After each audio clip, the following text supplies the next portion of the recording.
From the 469, and this is what I want to know.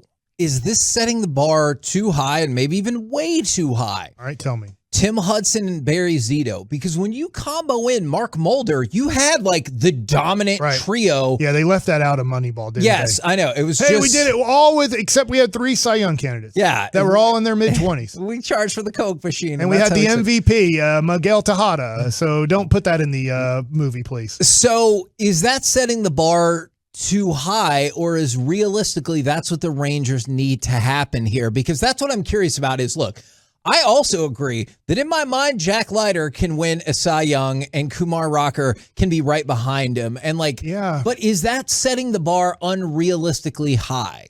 It is setting the bar very high, but that needs to be where the bar is. If you don't reach it, you don't reach it. But at some point, especially with the second and third pick, somebody has to become a superstar.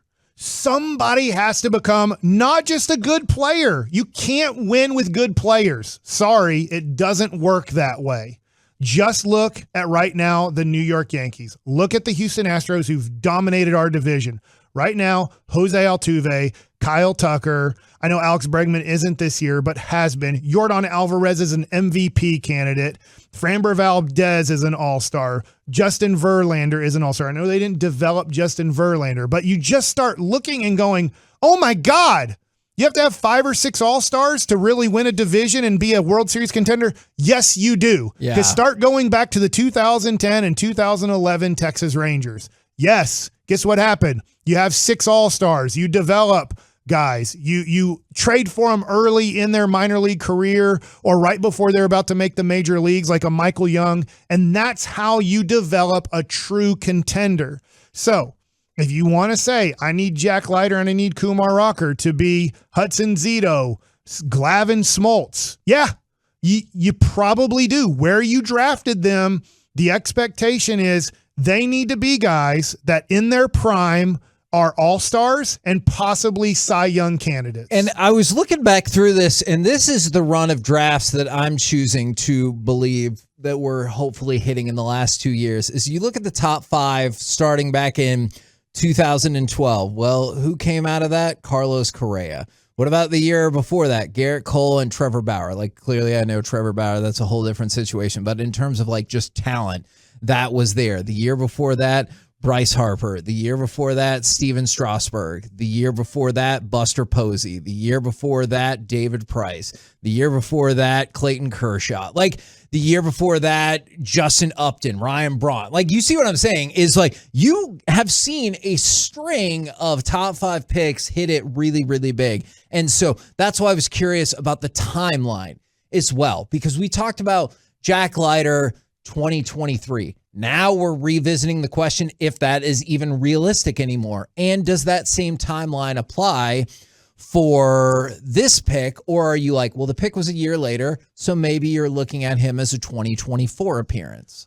That's where I'm looking at is maybe Jack Leiter makes it in 2023 at some point. But more than likely 2024 would be more conservative, realistic, to give him 2 years of pitching in the minor leagues before you send him up to the majors to compete against the best. When he was assigned straight away to Double-A and he started off like looking amazing, like in that second start or whatever, did it feel like 2023 was realistic for him to start on the big league club? Clearly he has struggled since then. I will say not for me because I've been through it. Yeah. And I was talking to a guy yesterday at the Ranger game who I played against in Double-A and Triple-A.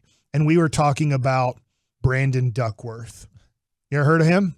Nah, I mean, oh man, yeah, not really, because he dominated Double-A and Triple-A, and he was a higher pick from the Philadelphia Phillies, and he ended up really not doing a lot. And we were just bringing up some of the guys. I played with Russell Branyan. You couldn't tell me Russell Branyan wasn't going to probably drop 40 bombs and knock in 100 runs, and he was our number 1 prospect with the Cleveland Indians when I was coming up. I mean, there's sometimes you just look at these guys and you say, well, they did great this week. Okay, they're going to be awesome. And it's like, sometimes they even do awesome in the minor leagues and they don't end up being more than below average or average major leaguers. It is so tough to do this because, once again, out of all the guys drafted yesterday, most of them won't even play in the major leagues.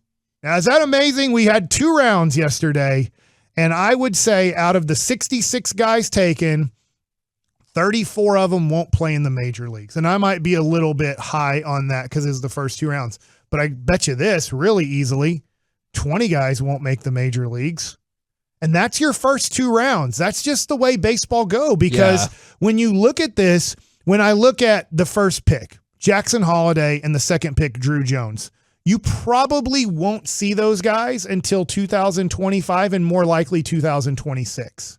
That's just the way. Now, you can push it, and I get that, like Bobby Witt Jr. and J-Rod were kind of pushed a little bit because there wasn't even minor leagues in 2020. They just had to play at the side of where their team was and just practice. Is J-Rod the accepted moniker, by the way, just as an aside? They do call it. That's okay. Obviously, if Rodriguez, you just take the initial I got it. And then put the rod on the end. But I mean, it just takes some time. Tamar Johnson, Elijah Green, these are high school guys drafted behind Kumar Rocker. That's why I said earlier in the show, we're really not going to know how good of a pick the Rangers made until 2027, because we'll have an idea of what Holliday, Jones are doing, which we couldn't have taken. They got taken 1 and 2. And I'm pretty sure the Rangers would have taken Holliday or Jones if they were there at 3. Yes. That they wouldn't have.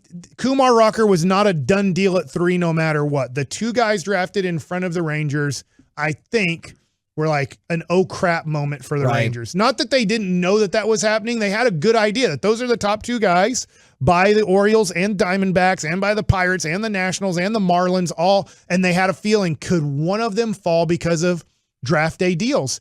The draft in the MLB is not, he's the best player, take him. It's, hey, we might be taking a guy that we have ranked 10 at number 3 or 12 at number 4. Or we might be taking a guy at number 10 that we had ranked number 5, and we're going to have to overpay him because he fell here, and we know that he's not going to be happy about this, and we're going to have to take a little bit more money here, pay him, and give a little bit less to our second or third round pick. So I do hope for the best.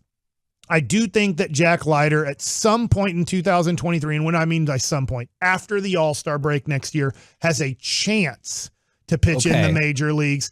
And I would say with Kumar Rocker, because he hasn't thrown a second of real professional baseball. The Frontier League is nice. Take that, Tri-Valley. You get $800 to $1,000 a month to play there for 3 or 4 months. So you're making approximately $4,000 to play independent league baseball.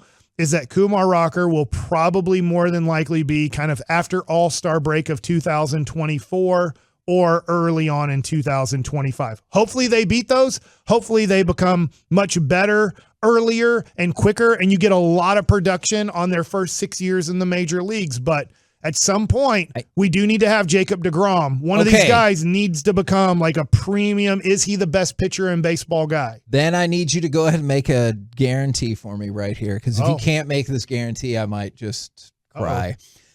That Kumar Rocker and Jack Leiter will both matter more to the Rangers organization than their last top 5 pick, Dylan Tate. Oh God, yes. Okay, good. Who, by the way, not a terrible reliever for the Orioles. If we drafted a 6th or 7th inning middle reliever with those 2, we're in big trouble. Yes, I'm with you on that.